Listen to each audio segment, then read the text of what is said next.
Hi everyone and welcome back to maths with Sukirti Gaur YouTube channel. तो इस video में हम स्टार्ट करने वाले हैं क्वेश्चन नंबर 4 से, जो कि है exercise 7.1 class 9th maths NCERT book से। और हम कर रहे हैं आजकल ट्रायंगल्स। तो इससे पहले हमने कौन सा वाला चैप्टर किया है, किसी को पता हो? चैप्टर नंबर 6 था लाइन्स एंड एंगल्स। अच्छा, उसके बहुत सारे कॉन्सेप्ट्स जो हैं इस पूरे चैप्टर में यूज़ होने वाले हैं। तो लाइन्स एंड एंगल्स की पूरी प्लेलिस्ट जो है मैं आपको इसी वीडियो के डिस्क्रिप्शन में दे दूंगी। अगर किसी बच्चे ने अभी तक लाइन्स एंड एंगल्स नहीं पढ़ा है तो उसको जाके प्लीज़ पढ़ ले, क्योंकि अगर अच्छे से समझना है तो उस चैप्टर को पढ़ना बहुत ज़्यादा ज़रूरी है। ठीक है। अच्छा, हमने इससे पहले क्वेश्चन नंबर 3 तक कंप्लीट किया है। तो मैंने जब ये चैप्टर स्टार्ट किया था तो एक इंट्रोडक्शन वीडियो भी बनाई थी। कुछ बच्चों ने देख ली होगी फॉर श्योर और कुछ बच्चों ने नहीं भी देखी होगी। तो जाके पहले इंट्रोडक्शन वीडियो भी देख लें, जिससे अगेन आपकी ही हेल्प होने वाली है ना, अच्छे से समझ में आएगा। चलो, L and M are two parallel lines intersected by another pair of parallel lines P and Q। तो भाई यहाँ पे ना हैश वाला साइन आ रखा है, जो कि हम आजकल बहुत जगह पे यूज़ करते हैं, जैसे कि हाँ, मुझे पता है तुम्हारे दिमाग में नाम आ गया होगा इंस्टाग्राम, है ना। तो बहुत सारे हैशटैग्स का इस्तेमाल करते हैं। तो ये फिगर तो आपको ऐसे आ जानी चाहिए चुटकियों में। ठीक है। तो यहाँ पे दो पैरेलल लाइन्स है, एक तो है L ये वाली और दूसरी है M। ठीक है। तो इस तरीके से L और M, और दूसरी पेयर ऑफ पैरेलल लाइन दे रखी P और Q, जो कि ऐसे इस तरीके वर्टिकली में पैरेलल जा रही हैं। Show that ABC triangle is congruent to triangle CDA triangle. ठीक है। तो हमें इस वाले ट्राइंगल को इस वाले ट्राइंगल के कॉन्ग्रुएंट प्रूफ करना है। अब कैसे करेंगे? अब भाई जब पैरेलल लाइंस की बात करी है तो इसका मतलब है उससे रिलेटेड कुछ ना कुछ कॉन्सेप्ट तो यहाँ पे आएगा। जब भी हम दो ट्राइंगल को कॉन्ग्रुएंट करने की बात करते हैं तो आप मुझे बताओ, हम सबसे पहले क्या ढूंढते हैं? हम सबसे पहले ढूंढते हैं कुछ ऐसे तीन एलिमेंट्स, ऐसे तीन पार्ट्स जो कि एक दूसरे के क्या हो जाएं, इक्वल हो जाएं। इक्वल हो जाएंगे, तीन पार्ट्स होंगे तो हम कोई ना कोई कॉन्ग्रुएंसी का इस्तेमाल कर सकते हैं। जैसे हमारे पास अभी तक जो हमने पढ़ी हैं वो कौन कौन सी हैं? SAS है, ASA है, और हमारे पास तीसरा ऑप्शन भी है AAS का। ठीक है। तो इसमें से कोई भी कॉन्ग्रुएंसी रूल लग जाए, हमारा काम बनता, भाड़ में जाए कोई नहीं यार भाड़ में जाए जनता नहीं, जनता बहुत ज़रूरी है। तो हमें ABC और CDA में ऐसे तीन पार्ट्स ढूंढने हैं। क्या क्या है यहाँ पे? अब सबसे पहले आप ध्यान देना, एक ये वाला एंगल जिसका नाम मैं बोलूँगी CAD, जो कि ट्राइंगल किससे? CDA से। ठीक है। और दूसरा एंगल ये वाला, ये कौन सा एंगल है? BCA। ये दोनों ना इक्वल होंगे। तो मैंने ऐसे ही उठा के जो है बोल दिया इक्वल होंगे। क्या इसका कोई रीज़न है? आप दे सकते हो क्या? देखो, ध्यान से देखना, L और M दोनों पैरेलल लाइन्स है कि नहीं है? उसमें इस तरीके से जो ये AC जा रही है ना, मैंने P और Q वाली नहीं बनाई है, सिर्फ ये वाली बात कर रहे हैं। तो उसमें ये वाला एंगल जो है, जो कि एक ट्रांसवर्सल है ना, ये वाले को ऐसे लिख लेते हैं AC। ठीक है। ये A और C है। तो ये वाला जो एंगल है CA, और इधर की तरफ पे कौन सा पॉइंट आ रहा है? D आ रहा है। तो CAD जो एंगल है उसका ऑल्टरनेट एंगल हमारे पास है, जिसका नाम है ACB या BCAB आप ले सकते हैं। समझ आ रहा है? तो DAC एंगल, ये CAD एंगल और BCA एंगल, ये वाला और ये वाला, ये दोनों इक्वल हो जाएंगे, बिकॉज ये दोनों हैं ऑल्टरनेट इंटीरियर एंगल।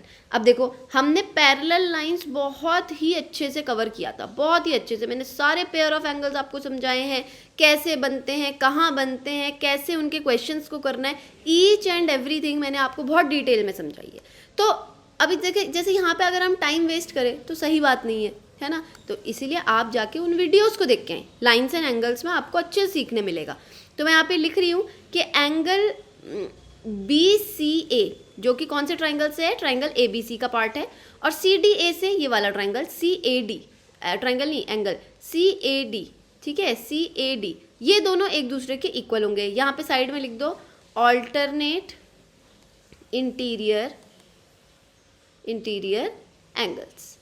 ठीक है। रीज़न देना बहुत ज़रूरी है। अच्छा, इसके बाद एक और एंगल का पेयर है जो कि इक्वल हो रहा है, वो कौन सा है? ध्यान से देखना, PQ को इस तरीके से, PQ टेढ़ी मेढ़ी बन जाती ना, एक तो इस तरीके से आपके पास जो है PQ है। ठीक है। इसको पैरेलल ही मानना। और अगेन ये जो ये AC है ना, यहाँ से और यहाँ से, PQ के लिए तो ये इस तरीके से दिखेगी। ठीक है। उनके लिए L और M के लिए वैसे दिख रही थी, अभी PQ के लिए ये इस तरीके से दिख रही है। तो इस टाइम पे ये वाला जो एंगल है, ये रही पैरेलल लाइन, और पैरेलल और AC क्या है, ट्रांसवर्सल की तरह एक्ट करेगी क्योंकि इनको इंटरसेक्ट कर रही है दो पैरेलल लाइंस को। और ये वाला एंगल, ये दोनों इक्वल हो जाएंगे। तो क्या आप यहाँ पे ढूंढ सकते हो ये कौन से दो एंगल है, ये वाला एंगल है और ये वाला एंगल है। ठीक है, तो मैं ध्यान से बना रही हूँ, देखो A यहाँ पे है और C यहाँ पे है। ठीक है, A के इधर की साइड पे है B और C के उधर की साइड पे यहाँ पे D है कि नहीं है। तो यहाँ से आप मुझे बताओ BAC ये वाला एंगल ऊपर वाला इक्वल हो जाएगा DCA के इक्वल, ये वाले के इक्वल। ठीक है, अगेन कौन से एंगल है ये दोनों के दोनों, ये दोनों के दोनों हैं ऑल्टरनेट इंटीरियर एंगल। और ये किसके लिए बन रहे थे, P और Q पैरेलल लाइंस के लिए बन के आ रहे थे। समझ में आ रही है। तो यहाँ पे ये वाला एंगल मैं दूसरा कलर लगा देती हूँ इन केस आपको कोई परेशानी हो अगर समझने में, ये ब्लू ले लेते हैं। तो ये वाला एंगल और ये वाला एंगल हमेशा जो अल्टरनेट एंगल बनते हैं वो किस किस के बीच में बनते हैं, पैरेलल और ट्रांसवर्सल के बीच में। तो बन के आ रहा है ट्रांसवर्सल हमारी है AC और पैरेलल कौन है हमारी, ये P वाली है ना। वैसे ही यहाँ पे कौन है, पैरेलल हमारी है Q और ट्रांसवर्सल हमारी है AC। तो उनके बीच में ये दो एंगल बन के आ रहे हैं, तो ये क्या हो जाएंगे अगेन ऑल्टरनेट इंटीरियर एंगल। तो क्या मैं लिख सकती हूँ कि कैसे लिखेंगे इसको, एंगल, मैंने यहाँ पे जगह छोड़ी है, अभी बताऊंगी क्यों छोड़ी है। एंगल BAC है ना, जो कि ट्राइंगल किससे, ABC वाले से, और दूसरी तरफ कौन है, एंगल DCA, एंगल DCA, ये भी क्या हो जाएंगे, इक्वल हो जाएंगे। तो यहाँ पे क्या लिख देंगे, ऑल्टरनेट इंटीरियर एंगल्स। ठीक है, इसको पूरा लिख लेना आप, मैंने आधा लिखा है। अच्छा, मैंने यहाँ पे गैप इसलिए छोड़ा है क्योंकि ये जो दो एंगल इक्वल आ रहे हैं इनके बीच में हमें एक साइड इक्वल मिलने वाली है। वो कौन सी है, जो ये AC वाली साइड है ना, वो दोनों के पास आपको मिल जाएगी। दोनों ट्राइंगल के पास क्या है, कॉमन है। ठीक है, तो ये वाला एंगल है ना, ये साइड और ये वाला एंगल है ना, ASA की कॉन्ग्रुएंसी से ये क्या हो जाएंगे, दोनों ट्राइंगल कॉन्ग्रुएंट हो जाएंगे। दोबारा बता रही हूँ कि ये वाला जो एंगल था, एक पेयर हमें ये मिल गया, दूसरा पेयर हमें ये वाला मिल गया, और इन दो एंगल के बीच में ये वाली साइड AC पड़ रही है। तो कौन सा वाला हमारे पास कॉन्ग्रुएंसी आएगी, ASA। ठीक है, तो S को हम बीच में लिख रहे हैं, AC is equals to AC, side में रीजन देंगे कॉमन, कॉमन साइड। ठीक है, तो ये कौन सा आ जाएगा, ASA कॉन्ग्रुएंसी से दोनों ट्राइंगल्स कॉन्ग्रुएंट। तो कैसे लिखोगे आप, by ASA rule triangle ABC is congruent to triangle CDA, hence proved। चलें आगे, बढ़िया था क्वेश्चन। नेक्स्ट क्वेश्चन है question number 5। Line L is the bisector of an angle A and angle B। ये क्या लिखा है, line L is the bisector of an angle A, अच्छा, and B is any point। ये angle हटा दो यहाँ से, ये एंगल नहीं आएगा। ठीक है, B is any point on L। तो आपको दिख रहा होगा ये B एक पॉइंट है और एंगल A हमारे पास बना हुआ है, उसका जो बाइसेक्टर है, बाइसेक्टर मतलब जो इक्वल पार्ट में डिवाइड कर दे, इन दो पार्ट में डिवाइड कर देगा, कौन आ रहा है, लाइन L। समझ रहे हो, ये वाली चीज़ को इस तरीके से दिया। अच्छा, BP and BQ are perpendiculars from B। तो BP ये ला ब्लड प्रेशर, और BQ वो मुझे नहीं पता क्या होता है, to the arms of LA के जो आर्म्स हैं है ना, LA के आर्म्स कौन है, यही हैं AQ और AP। इसके ऊपर परपेंडिकुलर डाले हैं BP एंड BQ। हमें शो करना है APB ट्राइंगल जो है ये नीचे वाला कॉन्ग्रुएंट है AQB ट्राइंगल के जो है ऊपर वाला। ठीक है, फर्स्ट पार्ट को पहले कोशिश करते हैं प्रूव करने की, तब हम सेकंड पार्ट पे चलेंगे। अच्छा, फर्स्ट पार्ट में ट्राइंगल APB कॉन्ग्रुएंट दिखाना है ट्राइंगल AQB के। तो अगेन वही तीन पार्ट्स को ढूंढते हैं, कोशिश करते हैं। तो सबसे पहले तो यहाँ पे देखो, ये चीज़ को बोला गया था कि जो ये लाइन L जा रही है ना, इसने एंगल A को दो पार्ट्स में डिवाइड कर दिया। बाइसेक्टर का मतलब होता है दो इक्वल पार्ट दे देगा एंगल के। तो एंगल A तो डिवाइड हो गया इक्वल पार्ट में, तो दिस एंगल इक्वल हो जाएगा इस वाले एंगल के। क्लियर है, तो यहाँ पे ऐसे लिख लेते हैं, एंगल BAQ नहीं BAP है ना, BAP क्योंकि वो इसका पार्ट है नीचे वाले का, और एंगल BAQ इधर की साइड आएगा क्योंकि वो AQB का पार्ट है। ये दोनों इक्वल हो जाएंगे। क्या लिखेंगे साइड में, L is bisector of angle A। Given है हमारे पास, ठीक है, हमारे पास गिवन है। अच्छा, सेकंड चीज़ जो इसके पास आएगी इक्वल, वो क्या हो जाएगी, आप ये देखो, ये 90 और 90 हमको इक्वल मिल रहे हैं।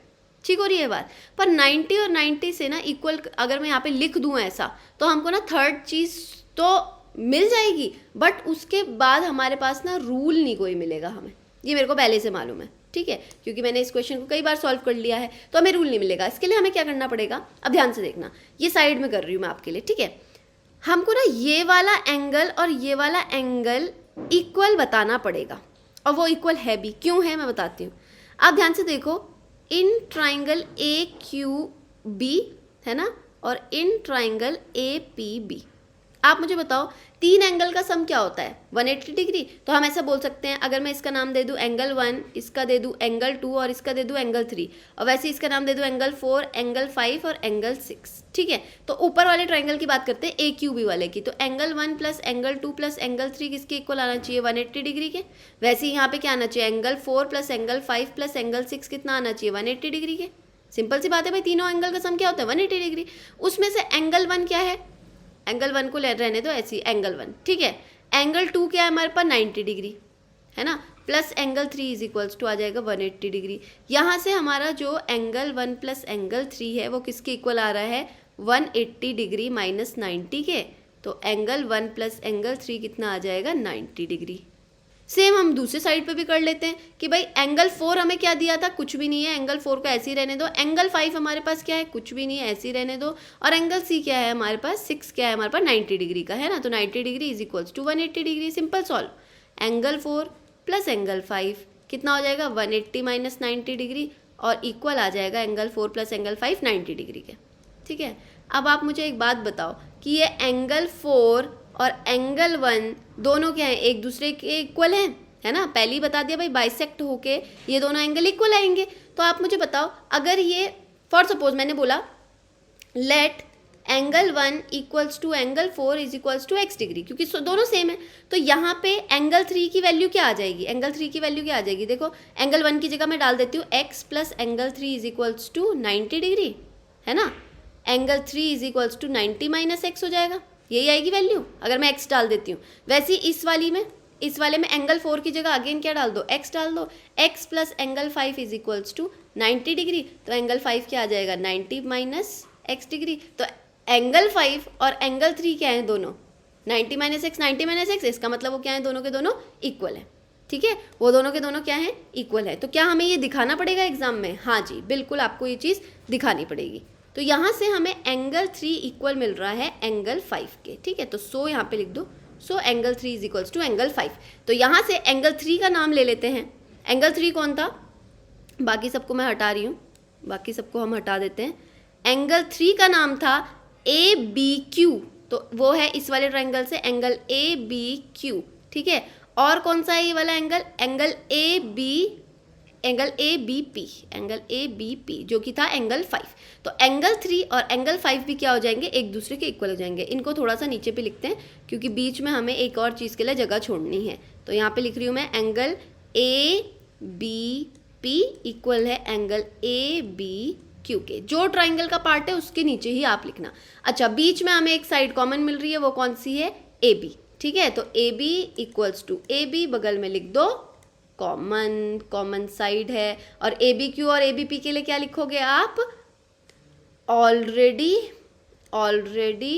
प्रूफ्ड। वो कहाँ से पता लगेगा, क्योंकि आप कॉपी में सबसे पहले ये पूरा का पूरा करेंगे, ये पूरा पार्ट ना आप सबसे पहले कॉपी में करेंगे, नीचे वाला, ठीक है। उसके बाद आप ये चीज़ें लिखेंगे। तो यहाँ से क्या हो जाएगा, कौन से वाले कॉन्ग्रुएंसी लग रही है, अगेन ए एस ए, ठीक है। एक एंगल, एक साइड और एक एंगल के थ्रू हमारे क्या हो गए कि ट्राइंगल, यहाँ पे लिख लेते हैं, triangle A P B is congruent to triangle A Q B.